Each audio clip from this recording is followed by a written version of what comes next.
crazy. Good morning. Good morning, good morning. Come to Myrtle Beach. Oh, I wish I could, sweetheart. Good morning, everybody. Good morning. How's everybody doing? Hi, hey. Hey, girl, hey. It looks like the live notifications are working again, which is helpful. Please let me know in the comments if you got a notification that I was live. Did you get a notification that I was live? Hi, Carrie. Just let me know in the comments if you got a notification that I was live. Good morning, good morning, good morning. Good morning, Vietnam. Oh, you did get a notification. Okay, they must be working again. So first and foremost, hi, good morning. First and foremost, I want to say thank you. Thank you to everybody who listened to the first 2 episodes of the Let's Talk podcast. If you have not yet listened to the Let's Talk podcast, please make time on your walk or your drive and go to anywhere you get your podcasts. Apple Podcasts, Spotify, Stitcher, Google Play, and search Let's Talk with Jamie Premack Sullivan. Please listen to the first 2 episodes because one of the episodes that I do talks about imposter syndrome. And I think it's really, really important. All right. Running while talking is a little ambitious for me because it's making me dizzy. Okay, so again, really quick, shout out to everybody who listened to the Let's Talk podcast. We only had 3,000 listeners. We need to get to 10,000 in order to be able to keep doing this. If you could please put it on your phone, hook it up to your Alexa, whatever you need to do. It's called Let's Talk, T-A-W-K, with Jamie Premack Sullivan. Please listen today and come back in the comments and let me know what topics you want me to talk about. Nothing is off limits. Today, I am interviewing Belinda Carlisle. Belinda Carlisle from the Go-Go's is one of my favorite women. Not just because she's a singer, but because she was a pioneer in the 80s. And I have so much to talk to her about. I want to talk to her about imposter syndrome. I want to talk to her about, how do I make this go up? Some speed, okay. So anyway, the podcast is awesome. Thank you so much, Kayla. Please listen to the podcast so I can continue to do it. That's the first thing I wanted to tell you.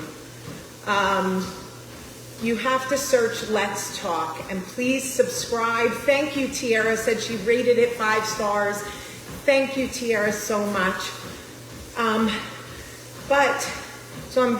Talk about co-parenting with a narcissist. Okay, I sure will.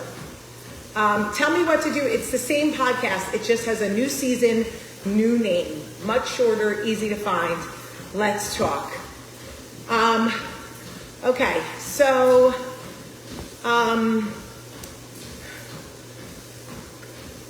gonna talk more about skinny people problems.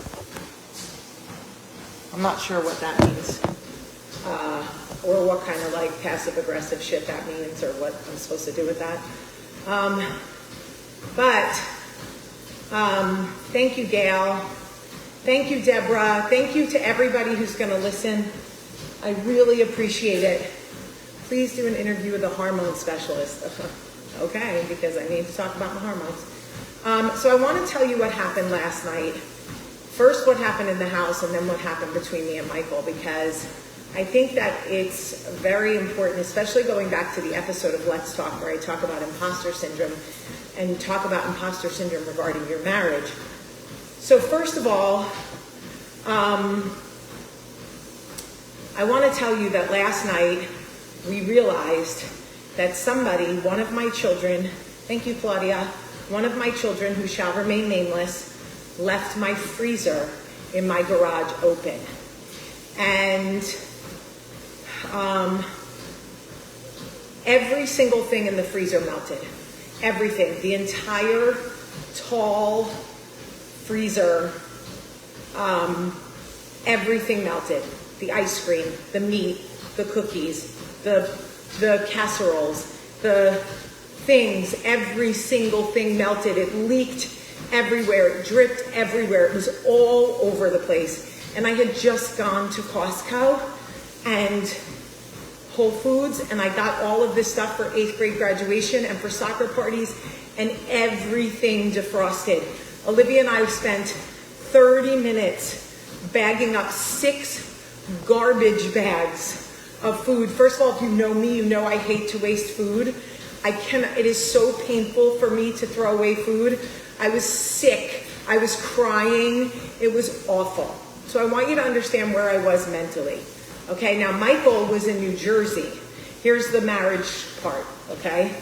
Michael was in New Jersey, and he was out to dinner last night with Courtney and Mary and our friend John, and he's, living the Jersey dream, which I love for him.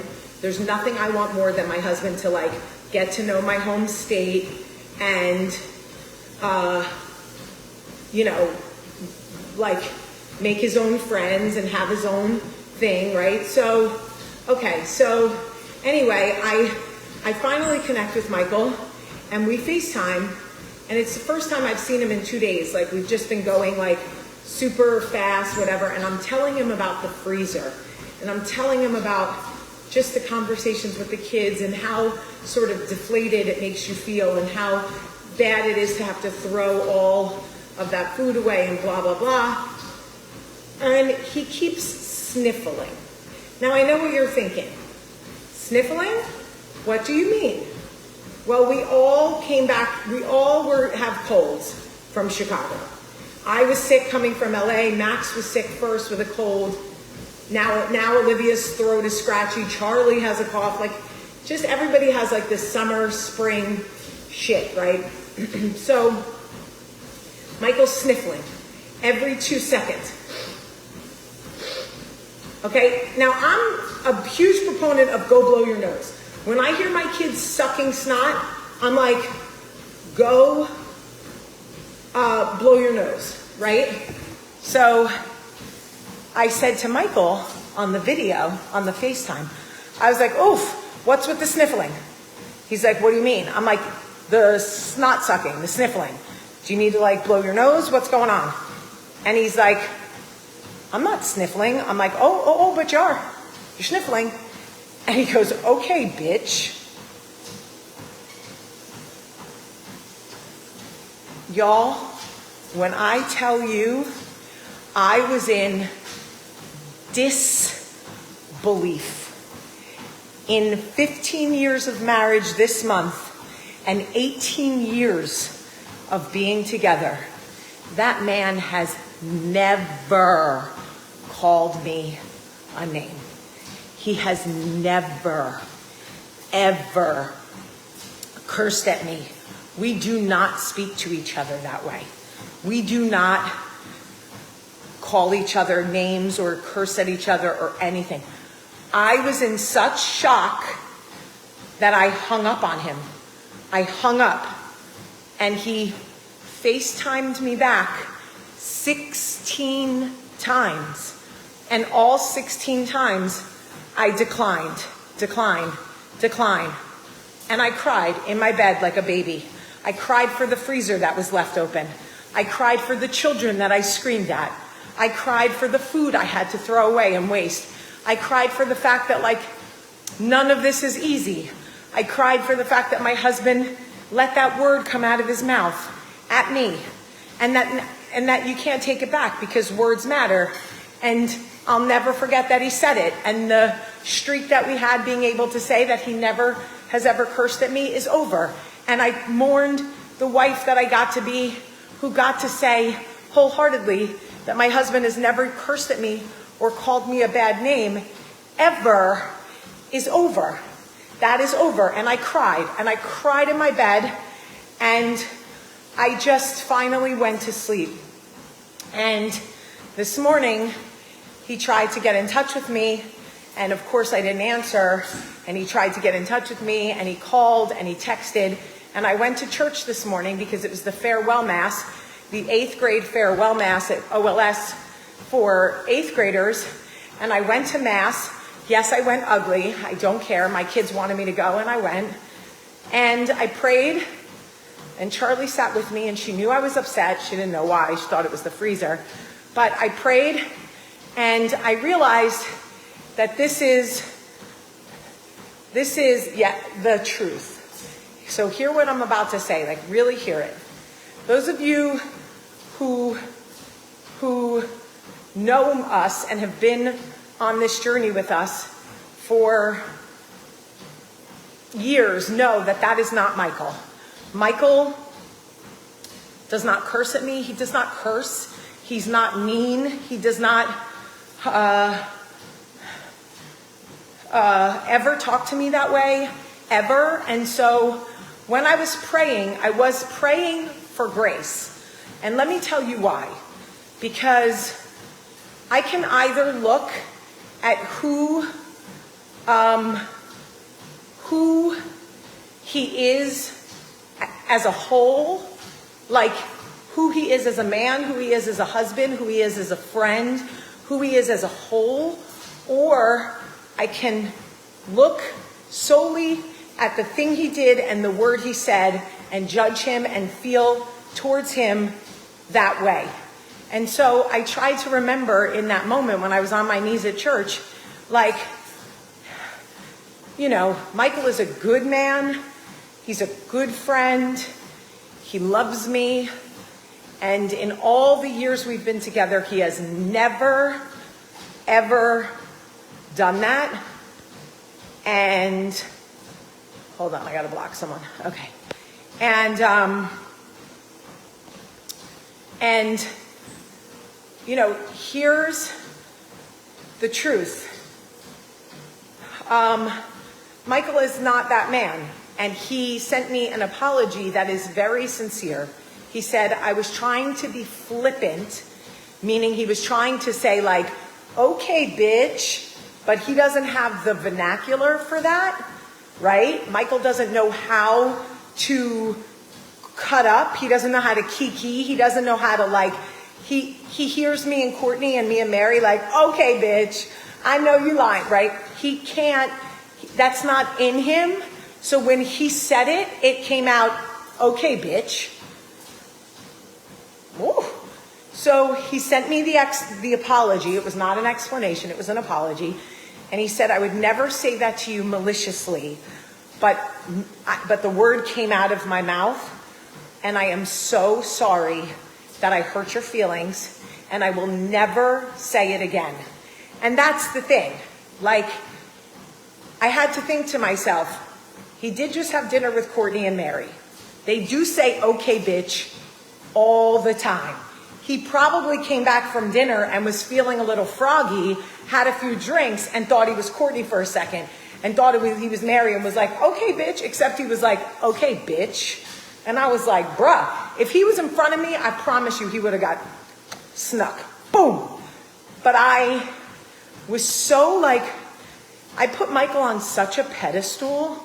And I don't know if that's healthy in a marriage or not, but I do it. I put him on such a pedestal because Michael is the classiest. I don't know why he's like half the time with a woman like me, honestly.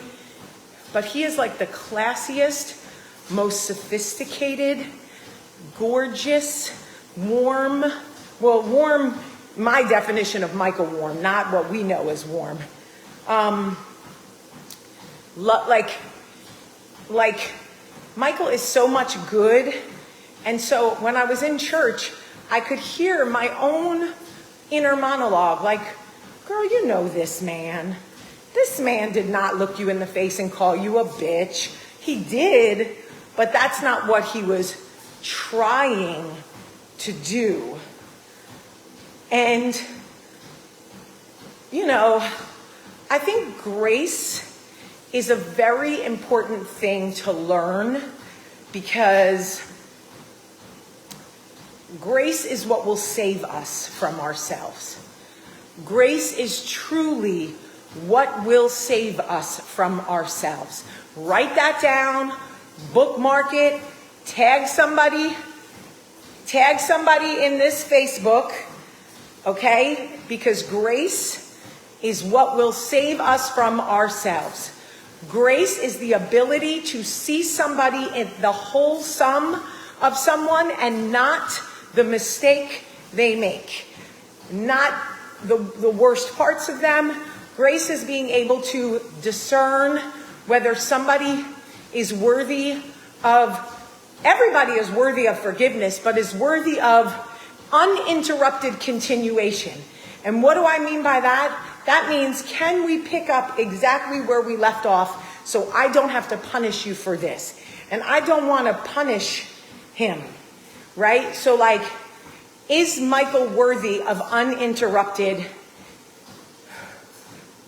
continuation? And that is truly grace. And grace is what will save us from blowing up friendships and relationships with ourselves.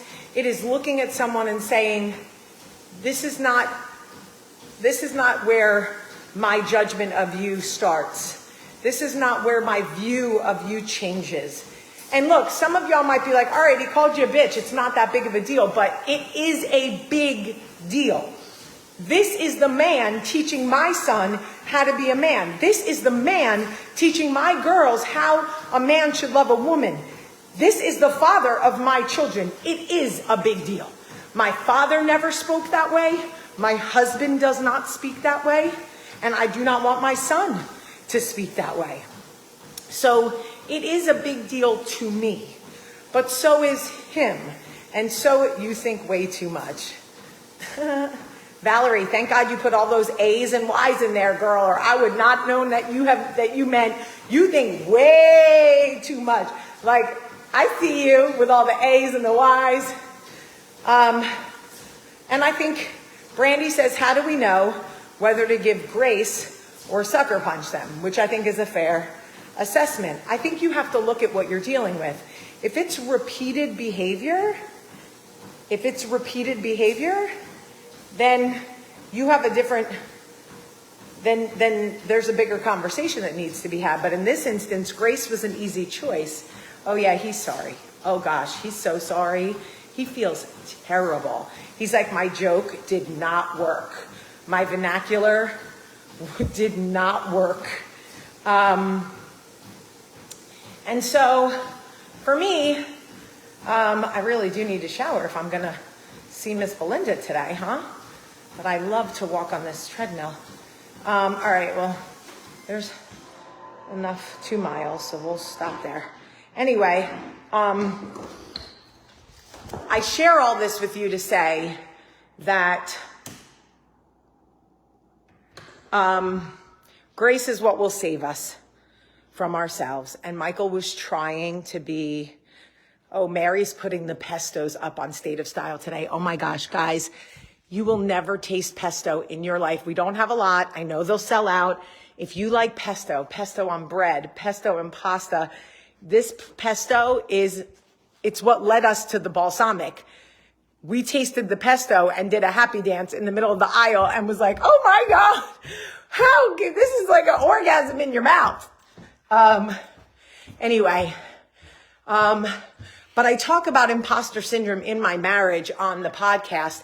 And when you listen to it, listen carefully for the part where I get very honest about why I struggle when people say that Michael and I are couple goals and why I feel like that's imposter syndrome sometimes. I'd be very interested to hear what you think. But I do love you and I will extend grace. My feelings are still hurt right now, but they won't be forever. It definitely took me, his mouth. What is going on?